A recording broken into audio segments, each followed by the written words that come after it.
খুটা খাই আহি এনেকা মানে মাথাটো ঘূৰাইছে। জীবন আমি জীয়াই থকালৈকে এই পূজাখন আমাৰ চলিয়ে থাকিব। এইটো খুটা বেলে এক টেকলি বনাই থৈ দিছে। খাই পোৱা নাছিলো খুটা বোলা বস্তু খাই চাম কেনে লাগে। এই গাখীৰ চাহ খাওঁ যেন লাগব নেকি। আজি হৈছে মহাশিৱৰাত্ৰি। তো সকলোকে আমাৰ পৰিয়ালৰ ফালৰ পৰা শিৱৰাত্ৰিৰ আন্তৰিক শুভেচ্ছা জ্ঞাপন কৰিছো। আৰু বাবা মহাদেৱে যাতে সকলোৰে মনৰ আশাবোৰ পূৰণ কৰি দিয়ে আৰু যিগিলাই মানে বিয়া পাতিম বুলি ভাবি আছে, কইনা বিচাৰি আছে, কইনা পোৱা নাই, বাবা শিৱ যাতে আৰু কইনা চইনা পাৱাই দে আৰু নে কি গাইছে। অলপ ধেমালি কৰিলো। আমি মানে যাব ওলাইছো আমাৰ গাঁৱৰে কাষৰ গাঁওখনত, মানে কঁঠালমুৰিত এটা শিৱ মন্দিৰ আছে, ডাঙৰকে মানে পূজা কৰে আৰু তাতে যাব ওলাইছো। এইফালে ওলাইছে আমাৰ এইফালে শ্ৰীমতী আৰু এইফালে আমাৰ বেটি কৃতি। তো এতিয়া ডাইৰেক্ট মন্দিৰত গৈ লগ পাই আছো আপোনালোকক। তো আহি পালো আমাৰ গাঁৱৰে কাষত মানে কঁঠালমুৰিৰ শিৱ মন্দিৰ। আৰু মানে মন্দিৰৰ ভিতৰত সোমাম বুলি ভাবছিলো, কিন্তু অগণন ভক্তই ভিৰ কৰি আছে। মানে মন্দিৰৰ ভিতৰত সোমাব লগা হ'লে বহুত এটা লাইন পাতা ল'ব। এনেকে মানে ইয়াৰ পৰা ইমান দেখা নাপায়। মই জুম কৰি দিছোঁ, আপোনালোকে দেখা পাইছে। মানে বহুত মানুহ হৈ আছে আৰু মানে আমাৰ এইখিনিত এইটোৱে একমাত্ৰ শিৱ মন্দিৰ। সেইকাৰণে বহুতবিলাক গাঁৱৰ পৰা মানুহ আহি মানে ইয়াতে মানে বাবাৰ ওচৰত মানে সেৱা প্ৰাৰ্থনা কৰিব আহে আৰু নিজৰ মনৰ ইচ্ছাবিলাকৰ মানে সেই কৰিব আহে আৰু প্ৰাৰ্থনা কৰিব আহে।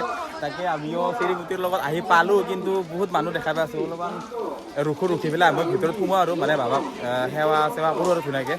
তো গাইছ, আমি এতিয়া মন্দিৰৰ ভিতৰত সোমালোঁ। আৰু এই লাইনটো যে দেখা পাইছে আপোনালোকে, সেই লাইনটো মানে এই শিৱলিংগত গাখীৰ ঢালা ফুল দিয়াৰ কাৰণে লাইনটো পতা হৈছিল। আৰু আমি পিছে ইয়াত নগ'লোঁ, আমি ডাইৰেক্ট মন্দিৰৰ ভিতৰত গৈ সেয়া চেয়াকাৰে আহিলোঁ আৰু বাবাৰ ওচৰত ধুনীয়াকৈ। আৰু গাইছ, শিৱৰাত্ৰি হৈছে মহাদেৱ আৰু পাৰ্বতীৰ বিয়া ৰাতিটোকে শিৱৰাত্ৰি বুলি কয়। মোৰ যদি ভুল হোৱা নাই আপোনালোকে কমেণ্ট কৰি ক'বচোন। আৰু এইফালে পূজা চূজা ধুনীয়াকৈ চলাই আছে ব্ৰাহ্মণে, আৰু এইফালে মানে বাহিৰত প্ৰসাদ খোৱাৰ কাৰণে যা যোগাৰো কৰি আছে। আৰু এইফালে মানে মন্দিৰত অহা মানুহবিলাকক চাহ পানী খোৱাৰো ব্যৱস্থা কৰি আছে আৰু ধুনীয়াকৈ। তো মন্দিৰৰ ভিতৰৰ পৰা ওলাই আহিলোঁ, মানে মন্দিৰত সেৱা চেৱা ল'লোঁ ধুনীয়াকৈ। এই নাহে কিয়া কি চাইছা বেটিক তাৰমানে কিবা লাগে, কি লাগে হা? এই পূজা চাবা আহিলে ইয়ে দিগদাৰ, মানে গাঁৱত হওক ক'ৰবাত হওক কিবা হওক, মানে বেটিক মানে কিবা নহয় কিবা এটা কিনি দিব লাগে। এইফালে আৰু মানে সেইয়া দোকান আহিছে না একমাখা কিবা কিবি গাড়ীৰ এই পুতুলাৰ, এতিয়া আৰু কিবা বোলে লাগে আৰু নিদিলেও আৰু ইয়াত ধৰি আছে, এনেকৈ ধৰি আছে। কি লাগে তাৰমানে হা হা? যে এতিয়া মই যে পইচা লৈ অনা নাই, সেইটো কি হ'ব তাৰমানে? মই যে পইচা অনা নাই, সেইটো কি হ'ব তাৰমানে? আৰু কি হেৰি কি কয়, আঙুলিকে মুখত পেলাই লিপষ্টিকখিনি গোটেই নোহোৱা হৈ যাব। শ্ৰীমতী কিবা লাগে বোলে, কি কবি এতিয়া হা?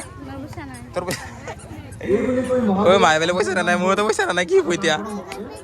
গুগল পে পইচা নাই। এনেকা চুতীয়া মানে পইচা নাই বুলি কওঁ, সি গুগল পে বুলি কয়। কি হ'ব ইয়াৰ লগত? আগতে হেৰি কৰোঁ, এয়া এতিয়া ভোগ বনাইছে, ভোগ খাই হোৱা তাৰ পাছত বস্তু ল'ম হ'ব। আগতে খিচাৰি খাওঁ, আগে খিচাৰি খাওঁ। ঐ মোৰ খৰ ইয়াতে ভালাদবিত হয় নেকি? ভাল লাগে নেকি? দে থেংক ইউ দেই। দে মজা ভাল না খবৰ? দে মজা। তুমিও চোৱা নেকি? অ' ৰা এইগিলা ফেমিলি মেম্বাৰ গোটেই তোমালোকে চোৱা। এই জাগাতো চিনেমা মন দিব। দে বাকী খিচাৰিটো ইয়াতে খুৱাই আছে নে বাবা? অঁ তাতে যাই আছোঁ ৰ। আমি ডাইৰেক্ট ভোগ খাব আহিলোঁ, ভোগ খাব বহি গ'লোঁ। এইফালে আমাৰ শ্ৰীমতী ভোগ খোৱাত লাগি আছে। কেনে টেষ্টি হৈছে না? সঁচা নাম চাই এইফালে বেটিয়ে খাইছে। কেনেকা বেটি? মজা। মই মানে খাই চাওঁ, এতিয়া খাই চাম আৰু। এইফালে আমাৰ বাবু লাজ কৰিছে নাচকীয়া। মানে এই মঞ্চখনৰ পিছফালে এইখিনিতে ভোগ খুৱাই আছে, মানে জাগাখিনি অলপ কম হৈছে, অলপমান যদি ডাঙৰ হ'লা হয় মানে ইমান এনেকুৱা ভিৰ নহ'লা হয় আৰু। বাৰু একো নাই আৰু, এনে চলি যায়, জাগা যিহেতু নাই এনেকৈ। আৰু মানে ভোগটো বা কেনেকুৱা বনাইছে এতিয়া খাই চাওঁ অলপ।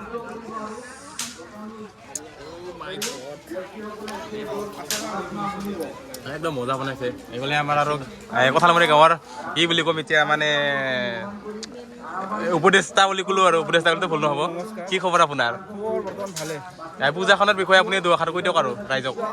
যিহেতু আমাৰ মহাশিৱৰাত্ৰিৰ এই অঞ্চলৰ মংগলৰ কাৰণে আমি কঁঠালমুৰি গাঁৱৰ ৰাইজে এই শিৱভাগ পূজাভাগ আমি কৰি আহিছোঁ অতীজৰে পৰা। আৰু মানৱ জীৱন আমি জীয়াই থকালৈকে এই পূজাখন আমাৰ চলিয়ে থাকিব। মজা দাদাক ধন্যবাদ জনালোঁ। আৰু এতিয়া খিচাৰিখিনিতো মজা বনাইছে। খিচাৰি খিচাৰিয়ে ওলাই যায়, খিচাৰি একে দে। ভোগ চক ধুনীয়াকৈ খাই আহিলোঁ, একদম মজা আল্টিমেট বনাইছে। এতিয়া আৰু পূজা চাব আহিছিলোঁ না, অলপ ঘৰত পকা মিঠা লৈ যাওঁ আৰু কালিৰ কাৰণে। ৰাতিপুৱা চাহ খাবৰ কাৰণে পকা মিঠা লাগব না অলপমান। এতিয়া আমাক এই চাৰে কিমান বা ডিছকাউণ্টতে পকা মিঠাই মানে হেৰিহে ল'ম, জিলাপি ল'ম নেকি? জিলাপি নাখা? কি নাখাওঁ? জিলাপি নাখা, পকা মিঠাই খাবা? পকা মিঠাই কিমান কিলো? কিমান কেজি 160 টকা। ইমান ইমান নালাগে বা আধা কেজি দি। নহয় ইটো দি। হা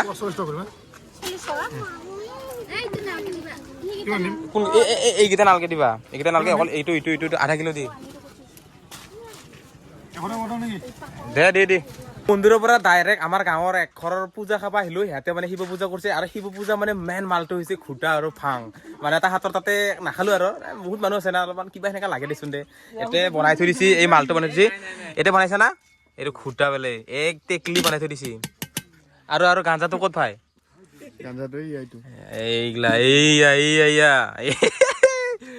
খাই চাব লাগব একচুৱেলি মানে কেনে লাগে সেইফালে গাঞ্জা খাব আহিছিলা ইয়া কঁঠালমাৰীত পূজা হৈ আছে তাতে নাযায় তাতে অকল প্ৰসাদ কেইটা খুৱাই না এইগিলা কটাই গাঞ্জা খাব আহিছি ই নাখায় বাৰু ই নাখায় ইও বোলে খায় ইও খায় লগতে ময়ো খাব আহিছো আৰু ইও খাব বোলে খাবি না নাই গাঞ্জা খাবি অ ৰোজ তুই খানা নাই আৰু এই খাবি না নাখাবি বনা খাব লাগে এই মহাদেৱ এতিয়া অলপমান মানে খুটা মোৰতো ইটো আছিল না এয়া মানে আজি ফাৰ্ষ্ট টাইম খাই চাম জীৱনত খাই পোৱা নাছিলো খুটা বোলা বস্তু যে খাই চাম কেনে লাগে এই গাখীৰ চাহ খাওঁ যেন লাগব নেকি গাখীৰ চাহ আৰু নহ'লে কি অলপমান গাখীৰ অলপ ধোঁঙা লাগছে আৰু মানে হেৰি এইখিনি যে খালো নিচা লাগব না নাই এক গিলাচত নিচা লাগব না নাই